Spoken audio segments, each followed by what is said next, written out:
RCN. Le son de la différence. Le rendez-vous conso sur RCN avec l'UFC Que Choisir.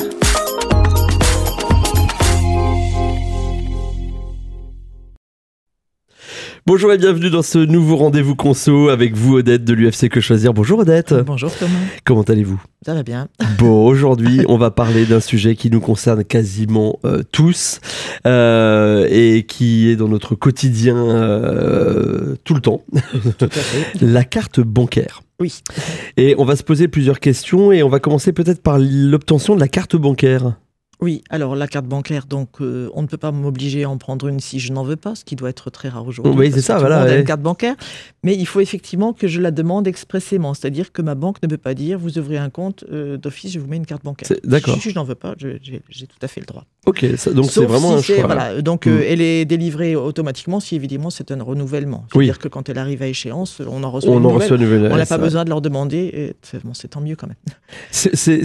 Alors la question suivante, c'est je demande une carte bancaire, forcément je vais la recevoir ? Alors, pas forcément. Il peut y avoir des conditions pour l'obtention de la carte bancaire. Ouais. À ce moment-là, elle doit figurer dans les conditions générales. La banque peut éventuellement décider qu'elle ne va pas donner de carte bancaire en dessous d'un seuil minimum de ressources. D'accord. Voilà, elle ne prend pas ce risque. Donc, elle n'a pas justifié son refus, sauf deux exceptions. Que ça ne doit pas être discriminatoire, c'est-à-dire que si c'est moi, mais c'est pas le voisin qui est dans la même condition que moi, c'est discriminatoire. Et puis, pour aujourd'hui, les comptes qui sont les services bancaires de base, c'est-à-dire le compte auquel tout le monde a droit, puisqu'on ne peut pas se passer de compte bancaire, celui-là, il a obligatoirement une carte de paiement. D'ailleurs, il n'a que ça, il n'y a pas de chéquier. Il y a une carte de paiement qui a autorisation systématique. C'est-à-dire, j'ai une carte de paiement, mais avant chaque opération, le système va vérifier si l'avoir est sur le compte. Et donc, dans ce cas-là, effectivement, la banque ne peut pas me le refuser puisque c'est pratiquement ma seule façon de payer. D'accord. Donc, ils peuvent quand même pas trop refuser, du coup. Non. Donc, généralement, elle ne refuse pas. C'est vrai qu'aujourd'hui, la carte bancaire, c'est vraiment la première chose qu'on donne, même pour des comptes de jeunes, des gamins de 15 ans. Ils ont des cartes, effectivement. Ouais.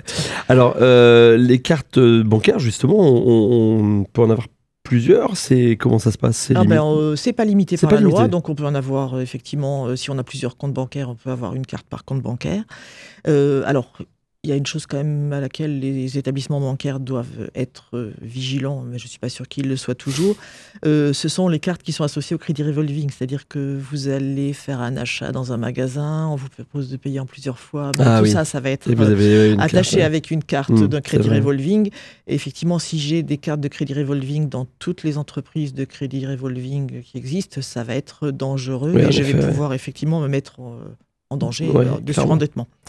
Comment est-ce que la carte est remise? On nous la remet en main propre? Alors, selon les établissements, c'est complètement différent. C'est le choix de l'agence bancaire qui fait ce qu'elle veut. Donc, soit elle vous la remet en main propre à l'agence, soit elle l'envoie en courrier ordinaire, soit elle l'envoie en courrier recommandé avec accusé de réception, etc. Alors, quelquefois, c'est vrai que ça surprend un peu. Je l'ai reçu en courrier ordinaire, quand même, dans ma boîte aux lettres, etc. Il faut savoir que c'est la banque qui supporte le risque. D'accord. Voilà. Donc, si on ne reçoit pas la carte, ou on se rend compte qu'il y a eu des paiements effectués avec une carte... C'est effectivement la banque qui a pris le risque. Et puis, bien souvent, de toute façon, les cartes, quand on les reçoit, avant de pouvoir les utiliser, alors là où il y a le plus de risques, il faut les valider soit dans un distributeur, soit par un paiement physique, avant de les utiliser sur Internet. Donc c'est quand même là où il y a le plus de fraude. Du coup, les risques sont quand même limités par rapport à ça. En effet. Alors il y a toujours cette idée-là qu'une carte bancaire, ça peut avoir un prix très variable. C'est vrai. D'accord.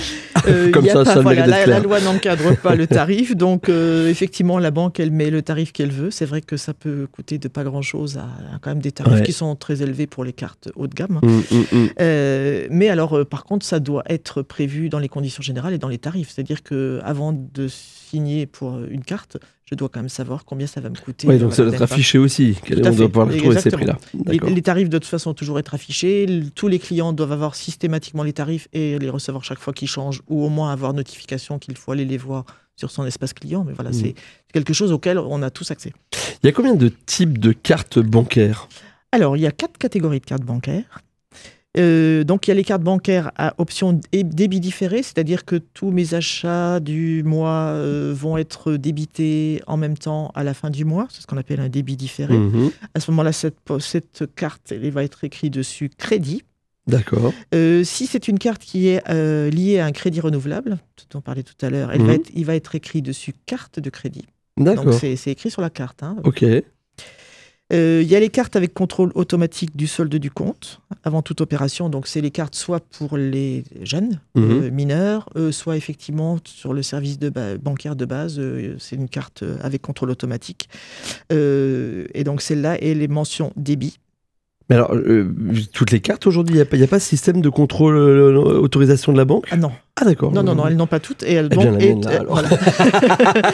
Et les cartes, non, il y a aussi les cartes avec débit immédiat, c'est-à-dire celles qui sont débitées du compte au fur et à mesure des achats sont aussi débit. C'est des cartes de débit, contrairement aux cartes de crédit. Voilà. Donc c'est celles qui sont à autorisation et celles qui sont en débit au fur et à mesure des opérations. Souvent, parce qu'on parle de carte de crédit, souvent c'est pas une carte de crédit, c'est une carte de débit. Ouais. Voilà, c'est une carte bancaire en fait. Oui, c'est ça, voilà, exactement. Non, en fait, mais oui, le crédit, effectivement, c'est une mention qu'on utilise pas bien. Donc là, on vient de voir la carte de débit différé, la carte de contrôle automatique. Il y a quoi d'autre? Débit immédiat. Ou débit immédiat, voilà. oui. La carte professionnelle, donc elle est la mention dessus commerciale. D'accord.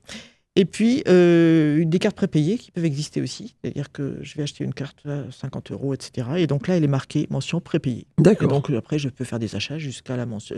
Ce qu'il y a dessus. Voilà. Alors, il y a une carte dont on entend des fois parler. C'est quoi? C'est la carte de cryptodynamique. La carte cryptodynamique, effectivement. Alors, il y a...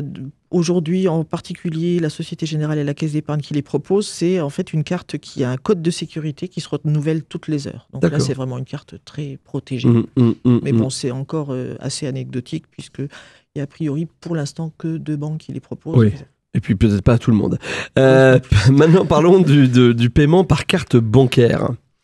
Est-ce que le commerçant peut encore aujourd'hui nous dire « je ne prends pas la carte en dessous d'un certain montant » ? Tout à fait. Donc, c'est très souvent marqué d'ailleurs, parce qu'il faut savoir que le commerçant qui accepte une carte paye droit, etc., avec une commission à payer sur la carte. Donc, pour un achat de 1,50 €, quelquefois, ça va lui coûter plus cher. Voilà. Donc, très souvent, effectivement, c'est limité. Donc, il va imposer, il va dire pas de carte en dessous de 30 €, etc. Mais ça doit être indiqué. Je dois le savoir, c'est généralement affiché à la caisse. Ok. Il peut refuser aussi un paiement, le commerçant, ou pas ?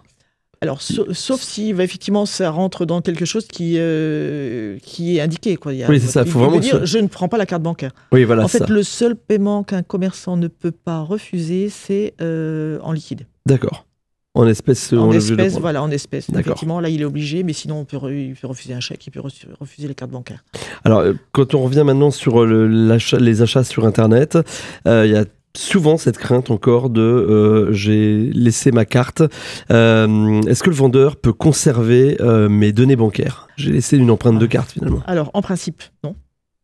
Par contre, il faut savoir que sur les sites internet, bien souvent, à la fin de la commande, on a une petite case qui est d'ailleurs souvent même précochée.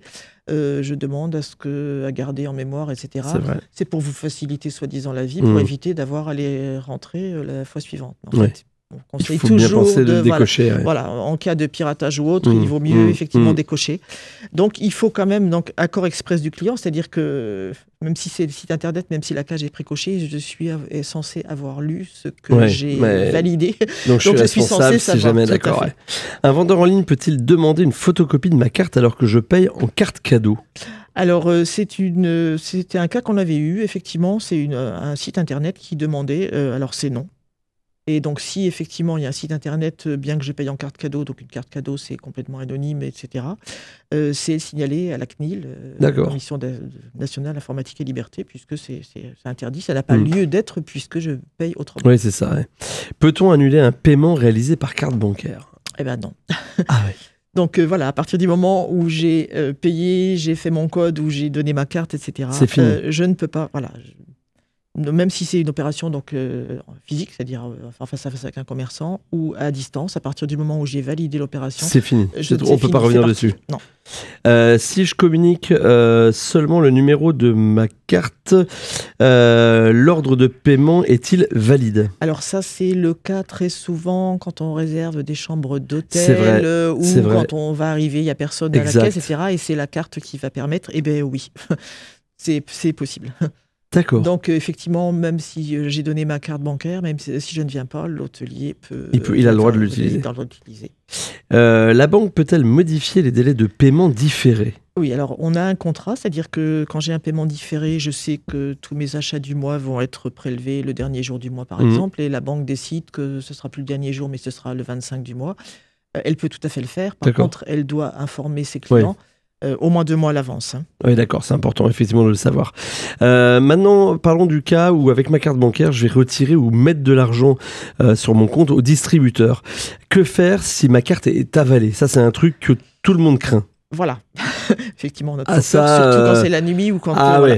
Si je suis devant une banque qui est ouverte, c'est moins grave. Mais... Oui, c'est ça. Donc la priorité, effectivement, c'est de récupérer sa carte parce qu'on ne sait pas où elle va être et entre les mains de qui elle va tomber.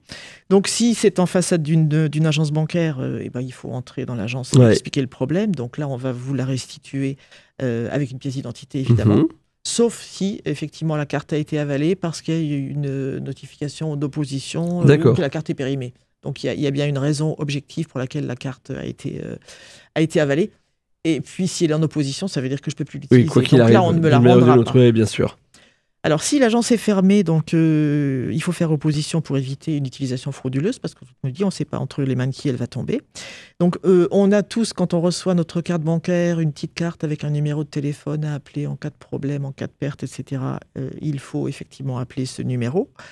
Il y a aussi un numéro qui a un serveur interbancaire qui est pour toutes les banques 7 jours sur 7, 24 heures sur 24. C'est le 0892 705 705. On va le répéter.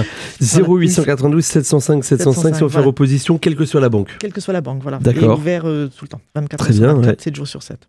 Et puis, quand on est à l'étranger, donc si ça arrive aussi, donc là c'est beaucoup plus gênant, il y a sur les distributeurs un numéro de téléphone qu'il faut appeler pour essayer de récupérer sa carte. D'accord, bon courage. Comment contester? Alors, ça, c'est il faudra aussi confirmer l'opposition à la carte tant que je ne l'ai pas récupérée par lettre recommandée avec accusé-réception. Ah oui, donc c'est vraiment important. Le coup de téléphone, c'est en urgence, mais il faut quand même confirmer au cas où il arrive quelque chose. Comment je peux contester? Je demande 50 € au distributeur, j'en reçois 40. Alors, toujours la même chose. Hein. Si je suis en façade d'une banque, je vais entrer immédiatement pour signaler l'anomalie. Ou alors sinon, je vais faire une réclamation écrite en précisant. Donc, il faut bien préciser la date, l'heure et l'emplacement du distributeur, puisque de toute façon, toutes les banques ont un journal lié au distributeur. Et donc on peut retrouver toutes les opérations avec la date, l'heure, le numéro du compte et la somme qui a été... voilà. Donc s'il y a effectivement eu un problème technique, le journal du distributeur va le retrouver, etc. Et va dire oui, effectivement, il n'y a que 40 €. Oui, donc ça va pas. On va vous redonner 10 ou pourquoi? Alors maintenant, pourquoi l'utilisation de la carte dans un distributeur de carburant pose parfois des problèmes? Alors ça, c'est assez fréquent, effectivement. On ne sait pas pourquoi les distributeurs de carburant, quelquefois, n'acceptent pas certaines cartes. C'est vrai, c'est vrai. Oui, c'est vrai, vous avez raison. Et alors, pas toujours. Quelquefois, un jour, ça a marché, pas le lendemain. Carte invalide, oui, absolument, voilà. Oui, c'est vrai. Carte non valide, on ne sait pas pourquoi. Tu dis, voilà, c'est... Donc c'est tout, là on remballe et puis on va à la station d'après, mais quand il y en a une. C'est ça, quand on a encore de l'essence. C'est ça. Donc il faut savoir que les automates utilisent le système de prépaiement, c'est-à-dire que quand je mets ma carte, je ne sais pas pour combien j'en ai, puisque je mets ma carte avant de faire mon plein. Donc il y a un centre d'interrogation un centre d'autorisation qui est interrogé avant. Et donc, soit le centre d'interrogation il répond pas, oui, il n'est pas, etc. Soit le montant forfaitaire, il est pas passé. Donc, généralement, c'est entre 100 et 150 € le maximum. C'est-à-dire qu'on vous dit, vous pouvez mettre jusqu'à 100 ou 150 €. Donc, quelquefois, effectivement, l'autorisation n'est pas donnée. Mais donc, pour bien comprendre, c'est-à-dire que ces automates-là, je mets ma carte, lui, il considère que je vais prendre 100 € de gasoil, c'est ça? Et en fait, il débite uniquement ce que j'ai... Tout à fait. D'accord, oui, ok, c'est bien de le savoir. Oui. Maintenant, je me rends compte que j'ai ma carte qui a été utilisée de façon un peu frauduleuse. Comment je peux contester une opération frauduleuse? Alors, si j'ai encore ma carte, c'est-à-dire elle a été utilisée, mais je l'ai toujours dans mon portefeuille, donc on ne me l'a pas volée, il n'y a pas de dépôt de plainte obligatoire. Donc là, c'est pas la peine. Mais par contre, je vais le signaler une fraude directement à la banque. Je vais le signaler d'abord à ma banque, que ma carte a été utilisée de façon frauduleuse. Il y a des documents pour ça. Et puis, on peut signaler la fraude directement à la police. Donc, il y a un téléservice qui s'appelle Perceval. C'est un site internet. D'accord. On peut signaler aussi que Mais le dépôt de plainte n'est pas obligatoire. Alors, souvent, les banques, effectivement, demandent un dépôt de plainte. Mais bon, je veux dire, si on ne me l'a pas volé... oui, c'est ça. C'est une fraude. Mais... C'est une fraude, ouais. Et dans quel délai on doit signaler une opération qu'on n'a pas autorisée nous-mêmes? Alors, le plus tôt possible, mais évidemment, quand je m'en rends compte, parce que je ne le vois pas forcément. Mais c'est ça peut mettre du temps. Le temps qu'on aille voir ses comptes en banque. Et il y a beaucoup de personnes qui ne regardent pas souvent leur compte en banque, donc ça peut être... alors, c'est quand même au plus tard, dans les 13 mois qui suivent la date de débit. Oui, donc, ça laisse un petit peu de temps quand même pour aller voir au moins une fois dans l'année. Oui, donc voilà, au moins une fois dans l'année. Oui, voilà, c'est ça. Donc ce délai, il est bon dans l'Union européenne, plus l'Islande, le Liechtenstein et la Norvège. Je ne sais pas pourquoi. Si c'est dans des autres pays, c'est limité à 70 jours. Ah donc, oui, il faut être quand même attentif. Voilà. Donc, quand on va à l'étranger, on vérifie dans les 70 jours. Quoi. Il vaut mieux regarder ses comptes. C'est important, ouais. Ça peut être 120 selon les pays, mais bon... Oui. Et alors, maintenant, en cas d'utilisation frauduleuse de ma carte à distance, est-ce que la banque doit rembourser le client? Oui. Alors, le principe, c'est oui. Les banques ont tendance à dire que c'est le contraire. Donc, sauf si la banque prouve que j'ai fraudé, c'est-à-dire que effectivement c'est moi qui... ou si j'ai fait une négligence grave. Alors, négligence grave, il faut quand même qu'il le prouve aussi. Ça veut dire que négligence grave, j'ai laissé mon code avec ma carte, je l'ai laissé n'importe où. Voilà. Mais la banque doit effectivement prouver la négligence grave. D'accord. Ouais, donc c'est bien de se noter. Alors c'est là où c'est assez compliqué, parce que les banques souvent mettent en avant ces négligences. Vous avez fait un code, vous avez etc. Enfin, donc c'est assez compliqué quand même les fraudes cartes bancaires. La banque rarement dit oui tout de suite. Sauf si vous avez. Voilà. Alors, quelquefois, quand on a une formule de compte où c'est prévu dedans, d'abord on vous rembourse, là ça va bien. Quoi. Mais quand il y a pas quand la formule de compte le prévoit pas, c'est plus long, plus compliqué. C'est un peu comme les assurances. Maintenant, parlons de l'opposition à la carte bancaire. Alors ça, c'est toujours le truc, c'est à quel moment je fais opposition? Alors, dès que je me rends compte que je n'ai plus ma carte bancaire, alors peut-être que je l'ai oubliée quelque part et que je vais la retrouver, donc pas se dire oui, mais je risque de la retrouver, etc. Si j'ai un doute, je vais faire opposition parce que effectivement, elle a pu tomber dans des mains, des mauvaises mains, et que effectivement, ça peut aller vite pour s'en servir, puisqu'on peut faire déjà tous les achats sans contact. C'est vrai. Il n'y a rien du tout. Donc, à coût de 50 €, je crois, maintenant. C'est ça. Donc, effectivement, 50 € plus 50 € plus 50 €, on a vite fait de se faire... Donc, alors par contre, effectivement, si je la trouve plus, que j'ai pas fait tout à fait opposition, on peut quand même depuis son application généralement enlever l'option sans contact. C'est vrai. Ça aussi, c'est une chose à faire. Évidemment, faire opposition en cas de vol. Oui. Alors, on ne sait pas toujours si c'est un vol ou une perte, mais de toute façon, dans les deux cas, faire opposition. Quand il y a une utilisation frauduleuse de ma carte ou de ses données, c'est-à-dire je me rends compte qu'elle a été utilisée, donc là aussi, je vais faire opposition. Et puis, quand j'ai fait un paiement à une entreprise qui est en redressement judiciaire ou en liquidation. C'est-à-dire que je viens de faire un paiement et puis, assez rapidement, je me rends compte que l'entreprise était en liquidation et donc elle n'aurait pas dû accepter ma carte, etc. Et donc là, je peux effectivement faire opposition. Et si, effectivement le commerçant n'a pas encore été crédité, la banque va me rembourser. D'accord. S'il a été crédité, par contre, c'est trop tard. D'accord. Et dans quel délai est-ce qu'on doit faire une opposition? Alors, c'est un peu comme tout à l'heure, c'est pour le perte, le vol, l'utilisation frauduleuse dès que j'en ai connaissance. Donc, c'est là aussi où il faut faire un petit peu attention à ses affaires et vérifier qu'on a toujours tout. En cas de redressement ou liquidation judiciaire, c'est tant que les sommes, c'est ce que je disais, n'ont pas été créditées sur le compte du commerçant. En cas de perte ou de vol, quel montant reste à la charge du titulaire de la carte? Alors, 50 € maximum Sauf si, alors pareil, hein, si effectivement la banque prouve que j'ai fraudé ou que j'ai fait une négligence, j'ai été négligent de façon, j'ai laissé un peu n'importe où, n'importe quoi, ma carte qui traîne avec le code écrit dessus, avec un beau post-it, avec un petit post-it, effectivement.